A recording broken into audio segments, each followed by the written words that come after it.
there's 5 ways to win any battle in Gemstone Legends. I'm going to talk about how VULCAN impacts that, but before we get into it, I'm going to talk about which relic he should wear, the bug that he has got right now, which heroes pair well with him, and I'm going to take you around and show you what I'm seeing in Arena. So as you can see on my VULCAN, he's wearing a maxed Razak Soul. I think this is the best relic on him. It fits him like a glove, honestly, because if you look at VULCAN's special ability, he gives buffs to allies, which is Mana Breath and Board King.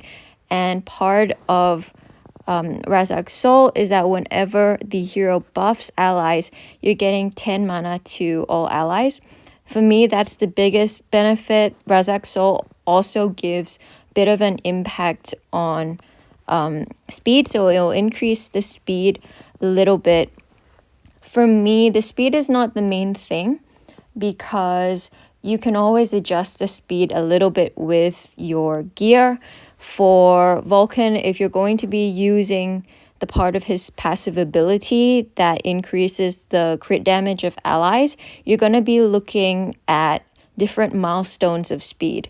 So if you have his passive tomed up, so that his CD is increasing for every 50 speed, the milestones you're going to be looking at are probably 300 speed, 350 speed, 400 speed, or even 450 speed, which is possible if you have a very fast hero, you've got your cabinet maxed, you've got your Razak Soul, and you've got maybe some leader bonuses active there.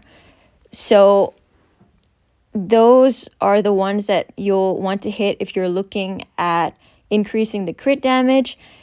You can also adjust the speed so that the VULCAN is kind of more or less in line with the other heroes that you're using. There is a bug on him at the moment, because if we bring up the passive again, it says that if he removes X number of positive or negative statuses while using his special ability, so if he cleanses or dispels a certain amount, then he will restore 20 mana to all allies. So this is written as an if-then condition. In practice, he's always giving 20 mana, no matter if he's not dispelling or cleansing anything. What that means is he's giving the 20 mana every time he fires, when it should only be when he's, doing the cleansing and dispelling, which is part of the time. So he's much stronger than he would be if he would behave as the card says. Now, with the way that the devs approach, let's say, making and fixing bugs, I'm not sure which way this will go, whether they will fix him as soon as possible to make him behave like the card, whether they will fix him in 9 months after you could reasonably make a baby, and then he becomes a new hero as well. Or they could change the card to make it reflect the hero. So that's a question mark there. But I think everyone should be aware, at least, that there's a discrepancy between how the hero behaves and how the card states that he will behave. So let's look at his friends. So at the moment, the relic that is dominating the game is the Cape relic, which kind of nerfs the mana gain of heroes in the first 5 turns of battle. At the moment, I would still say that this relic is relevant, even if VULCAN as a fast hero moves the meta into a speedy meta where people are fighting to have the first 5 turns. So I would say VULCAN plus any red hero that can wear the relic. Now, what are the options? I have Vepris at the moment, and I'll show you how you can see who can wear this. So we look at the relic and we see that the class is Warlock, Warden, and Bruiser and red. And then we go to the lexicon and we look for Warlock, Warden, and Bruiser in red.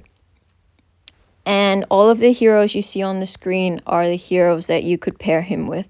So if we look at VULCAN, he is basically very similar to Galmares, except that he doesn't need accuracy in his build and he doesn't do silence. So if we think of him as a green Galmares, that's a little bit easier to think about who he would pair well with, because Galmares is probably a familiar hero. So you could see that Mrs. Claus, who is quite dominant in Arena now, does the same kind of stripping capability as Galmares and therefore VULCAN. So maybe she isn't one that you would want to use anymore. Brody also puts status block, which is a little bit similar to Dispel, because they both have the intention of not allowing the enemy to have buffs. So maybe Brody is also someone that might not be the best partner for VULCAN.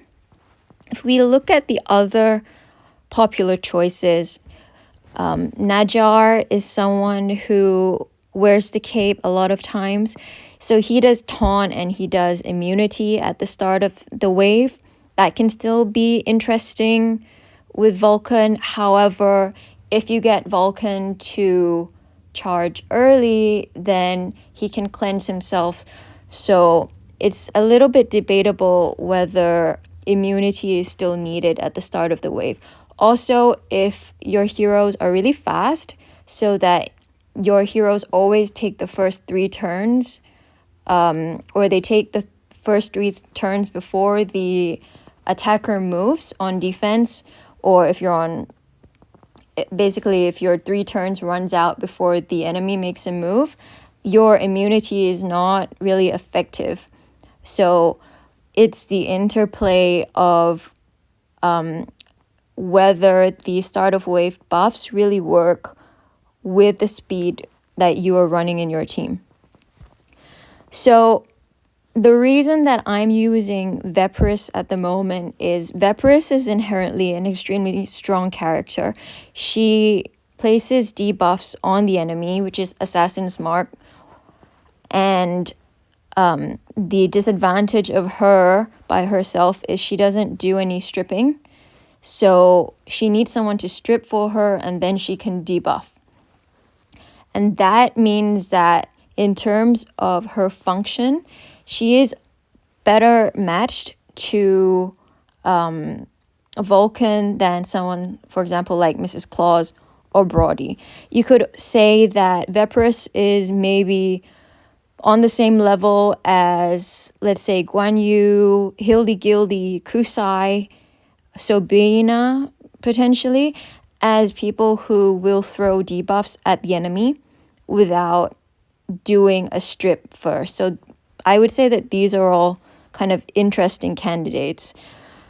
I don't really know if you would consider to use rare heroes in the context of an arena team or a war team, because I think normally you would mix legendaries with epics unless there's a very exceptional rare hero.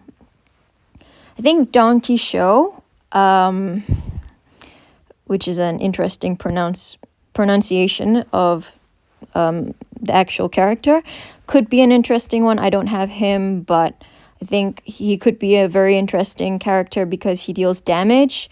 That's something that VULCAN doesn't do. So VULCAN as a support hero wants to be paired with a hero that you can do damage with. And when I say there are 5 ways to win any battle in the game, I'm referring to how you can deal damage in the game. So there are 5 types of damage, and I'll just walk you through them quickly. It's quite a subtle idea. I think many people are aware of the concepts at like a more conceptual level, but maybe they don't incorporate it into team building. So the first way of doing damage is direct damage. And I'm referring to direct damage from special abilities. The best example of this is Rosalia, who I'm sure you see everywhere in Arena now. She does a ton of direct damage with her special and also her passive. Direct damage depends on CR and CD and the stat that the direct damage depends on. The second type of damage is a hero that I've talked about before, especially in my top 10 for 2023, which is true damage. And Uma Umi is the main hero for this type of damage.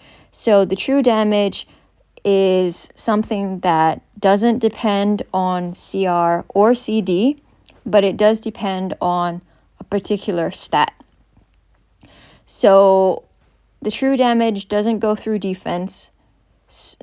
It's whatever number it states on the tin. And some relics do this sort of damage as well. For example, the Blade of Agony relic, which you normally see on Akuma and Capre, also is a source of true damage. And the next category is debuffs. So we want to look at dot damage. For example, Zarkon, I think, is the poster boy of dot damage with his poison. But if we go back to what we said could be friends with VULCAN, Kusai is one, and she does poison damage as well. So dot damage is damage that only takes place during the turn of the enemies. Unlike direct damage or true damage, which takes place right away, you have to wait for the dot damage, but the dot stacks and the dot can really eat away at the enemy's HP. The dot damage also requires accuracy, so it goes through accuracy and resistance.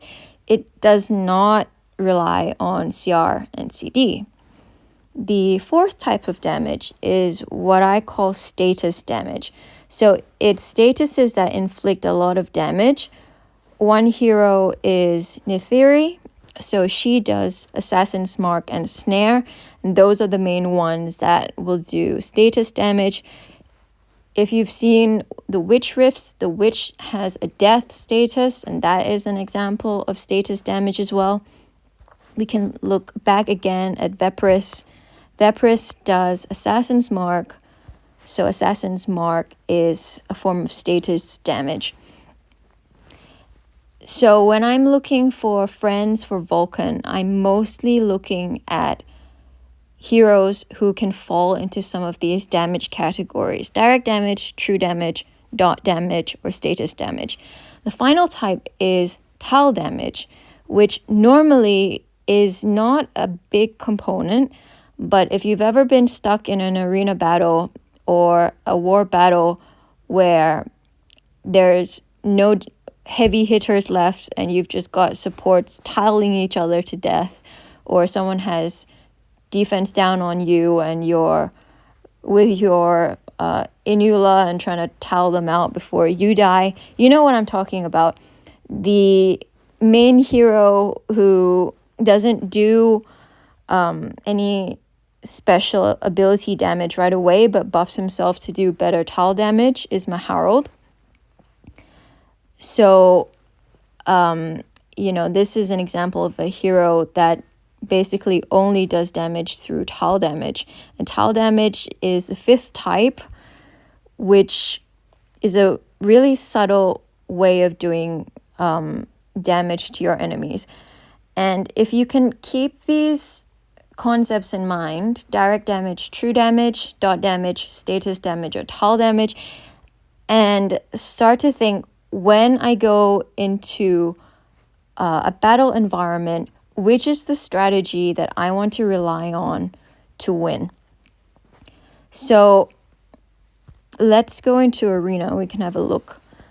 And so you can see from my team at the moment, I'm using Strybog, Vulcan, Vaporous, Scorpius, and Celeste.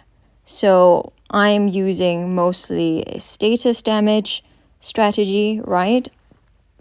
If we look at the rankings, let's ignore the first two. So the third one you see with this Rosalia, this is direct damage, Elgath direct damage, Capre direct damage, Rosalia direct damage. So direct damage is always the most popular strategy. So we see another one here with Vulcan. This is using Capre. That's direct damage, and he's got the Blade of Agony Relic. So that's going to do a little bit of true damage as well. And we can keep scrolling. So here's another Capre-based Vulcan team. And then you'll get to mine sooner or later. But okay, so here we see a couple of Vaporuses. So for example, this one doesn't have Vulcan, obviously, but you have Vaporous doing status damage and Capre doing direct damage. And then this number 19 team is basically using the same damage heroes as I have, Vaporous and Scorpius. So that is their strategy for dealing the damage. If you can keep this in mind, you can win anything that the game throws at you. I actually bring same pretty much combination everywhere I go. So I'm just testing how Vulcan works at the moment, so I like to put this on auto, and you can see from this demonstration that the AI is extremely stupid. But hopefully, at least from this fight, you will get a little bit of an idea how this can work.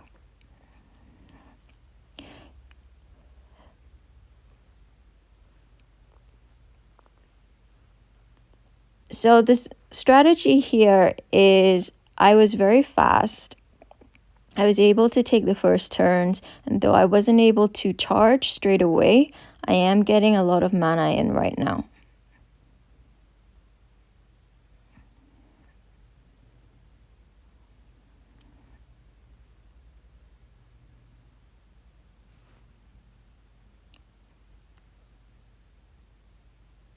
So the reason that I have Omura here instead of Scorpius is because I saw Astral Heroes on the enemy team.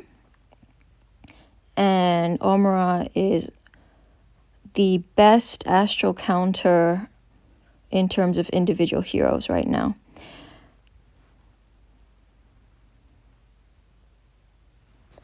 So I paused this because I want to see you. I want to show you the bug in effect.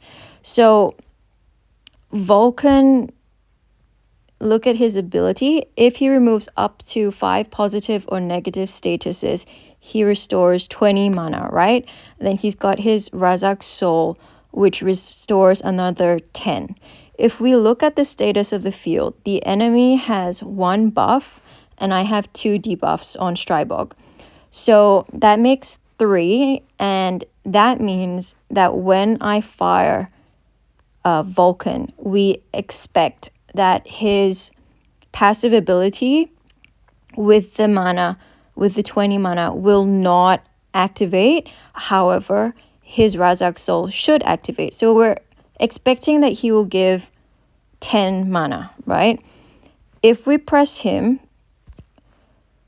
we see that he gives 20 and then 10. So don't look at what happened with the others because they were mainly full. But what you saw on Vulcan himself was he gave 20 and 10. So he gave 30 instead of 10. So that is the bug, which is making him much stronger than he's supposed to be.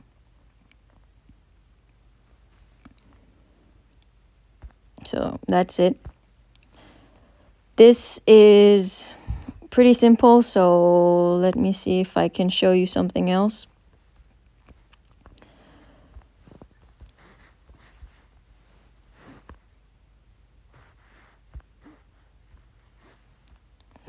Let's go here.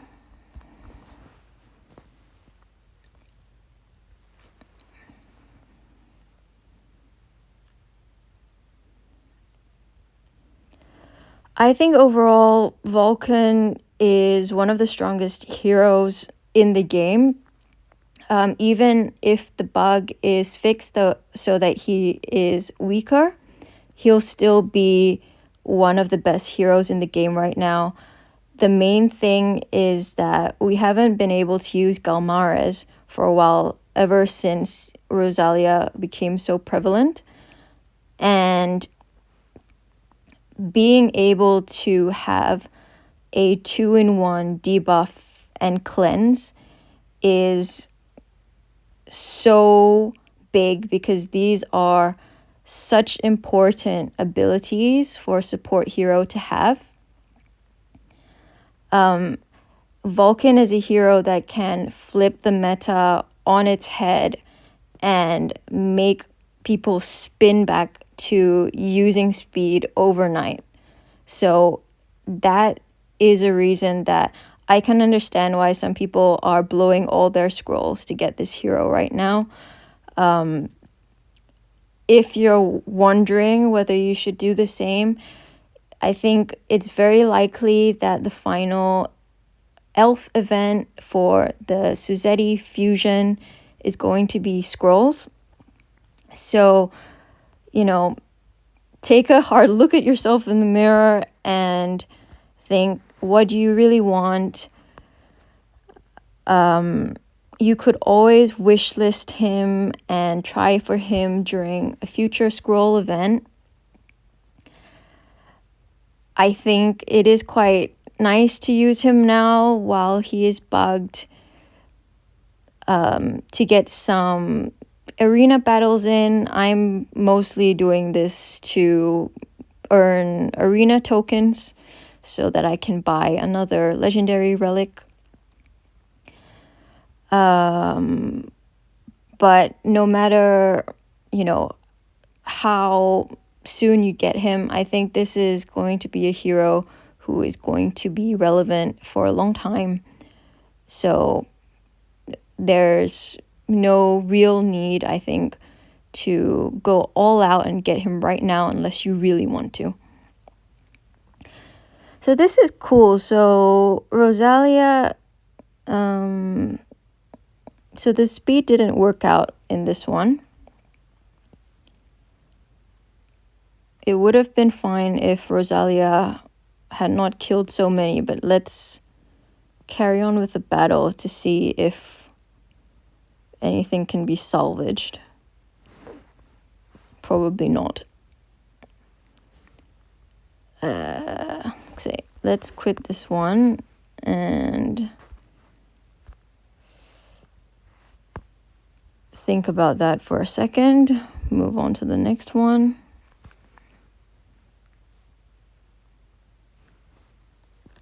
I think the fact that I can go into arena at Diamond 2 level,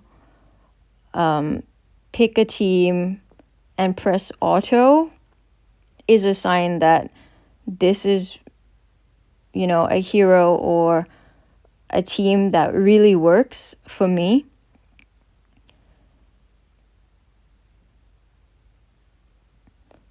I think the aim is always to make life easier for yourself if you can when it comes to this game. And this is a mana festival, really.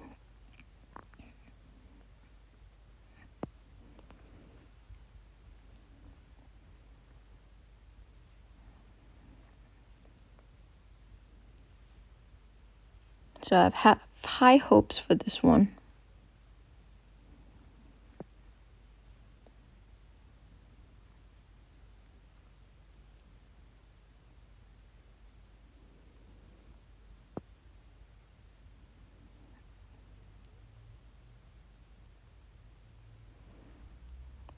So even though Vulcan is dead in this one, Veparus and Scorpius should still be able to finish the job.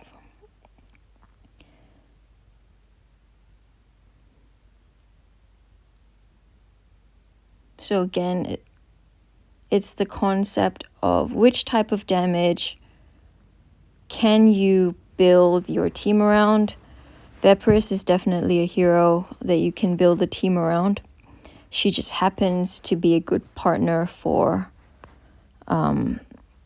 Vulcan. So let's see if we can troubleshoot this. I think the speeds were not quite right, and maybe Rosalia was too good at hitting back.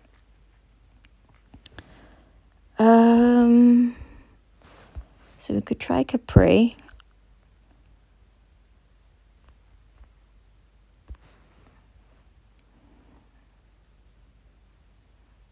And I think we got better luck with tiles this time as well.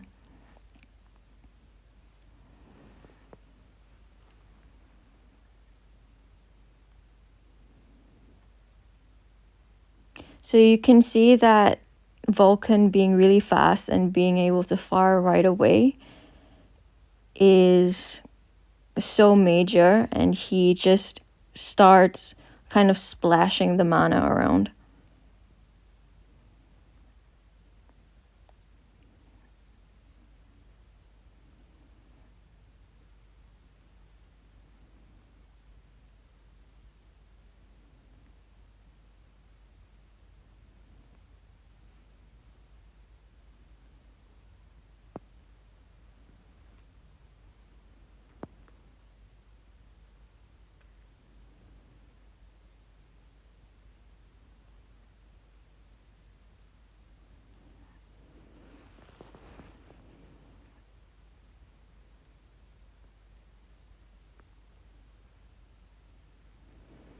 So here comes the cleanse, and then the assassin's mark.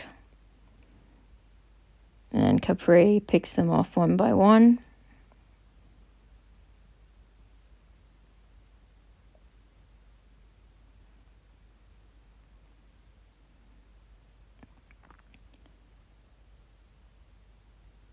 By the way, I'm rank 20 because I fought a load of arena in the last few days. This is not where I naturally sit.